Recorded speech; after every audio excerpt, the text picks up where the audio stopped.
నా పేరు అశోక్ కుమార్, ఎస్ఎఫ్ఐ రాష్ట్ర యూనివర్సిటీల కన్వీనర్.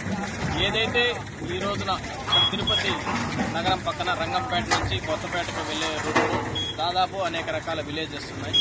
కానీ ఈ విలేజెస్కి వెళ్లే రూట్లు అయితే చాలా వరకు గుంతలమయంగా ఉంది. కానీ ఇది ఎప్పుడు కానీ పట్టించుకొని ఈ యొక్క ప్రభుత్వం రేపటి రోజున సంక్రాంతి సంబరాలకి సీఎం చంద్రబాబు నాయుడు వాళ్ళ ఊరికి వస్తున్నారు కాబట్టి అందులో భాగంగా ఇక్కడ రిపేర్లు ఎక్కడైతే గుంతలు పడి ఉన్నాయో అక్కడ రిపేర్లు చేయడం జరుగుతూ ఉంది. సో దీన్నైతే మేము ఎస్ఎఫ్ఐగా తీవ్రంగా ఖండిస్తా ఉన్నాం. ఏదైతే ముఖ్యమంత్రులు కానీ మంత్రులు కానీ ఎమ్మెల్యేలు వచ్చినప్పుడు మాత్రమే ఈ యొక్క రోడ్లు బాగు చేస్తారా, లేదా రాష్ట్ర వ్యాప్తంగా ఇటువంటి రోడ్లు చాలా వరకు ఉన్నాయి. సో ఇటువంటి రోడ్లన్నీ బాగుపడాలంటే ఎమ్మెల్యేలు మినిస్టర్లు రోజు వెళ్తేనే చేస్తారా, లేదా ప్రభుత్వ రవాణా శాఖ ఏం చేస్తుందని మేము క్వశ్చన్ చేస్తా ఉన్నాం. అదేవిధంగా ఇక్కడ నారావారిపల్లి ఉంది, అదేవిధంగా భీమవరం, అదేవిధంగా పులిచెర్ల, ఇక్కడ చాలా ఊర్లు ఉన్నాయి. ఎంతో మంది జనాలు ఇటు వెళ్తుంటారు. అనేక మంది మోహన్ బాబు యూనివర్సిటీ కానీ ఎస్వి యూనివర్సిటీకి కానీ ఈ రోడ్లోనే విద్యార్థులు వస్తుంటారు. వాళ్ళు రోజు చెప్పేవాళ్ళు మాకు చాలా ఇబ్బందులు పడుతున్నాం రోడ్డు వల్లనే, కానీ ఈ ప్రభుత్వం పట్టించుకోలేదు. కానీ ఏదైతే సీఎం వస్తున్నాడనే సందర్భంగా మాత్రమే ఇక్కడ మరమ్మతులు చేస్తున్నారు. ఇదైతే మేము తీవ్రంగా వ్యతిరేకిస్తున్నాం. ఇటువంటి రోడ్లు దాదాపు రాష్ట్ర వ్యాప్తంగా చాలా ఉన్నాయి. ఈ యొక్క ఒక 6 నెలలు మేమైతే వాళ్ళకి సమయం ఇస్తున్నాం ఈ ప్రభుత్వానికి. ఖచ్చితంగా ఈ ప్రభుత్వం ప్రజా ఆగ్రహం చూసుకోవాలని కోరుతా ఉన్నాం. విధంగా ఈ రాష్ట్ర డిప్యూటీ సీఎం పవన్ కళ్యాణ్ కూడా ఆలోచించాలి.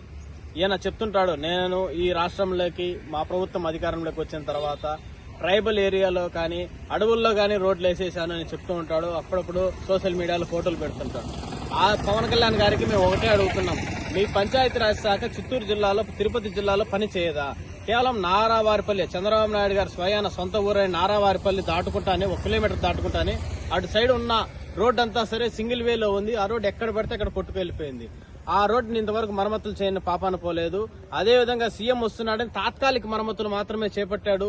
ఈ రోడ్డు అయితే పూర్తిగా ధ్వంసం అయిపోయింది. ఈ రోడ్డుని ఖచ్చితంగా ప్రభుత్వం శాంక్షన్ చేసి సరికొత్త రోడ్డు నిర్మించాల్సిందిగా కోరుతా ఉన్నాం. అదేవిధంగా చంద్రబాబు నాయుడు గారు కూడా చెప్తుంటారు, నేను విద్యార్థి సంఘ నాయకుడిగా ఉన్నప్పుడు ఎస్వి యూనివర్సిటీలో అక్కడ చుట్టుపక్కల ఉన్న గ్రామాల్లో ప్రభుత్వం సరిగా రోడ్లు వేయకపోతే విద్యార్థులను తీసుకెళ్లి శ్రమదానం చేసి అక్కడ నిరసన చేసి ఆ యొక్క రోడ్లు బాగు చేశామని. చంద్రబాబు నాయుడు గారు ఇప్పుడు గమనించాలి, వాళ్ళ ఊరు దాటి 1 కిలోమీటర్ అలా వాకింగ్ వెళ్తే మీకు తెలుస్తుంది. రేపు ఎల్లుండి వస్తారు కదా తిరుపతికి, మీకు తెలుస్తుంది. చూడండి అక్కడ రోడ్డు ఎంత దారుణమైన పరిస్థితిలో ఉంది.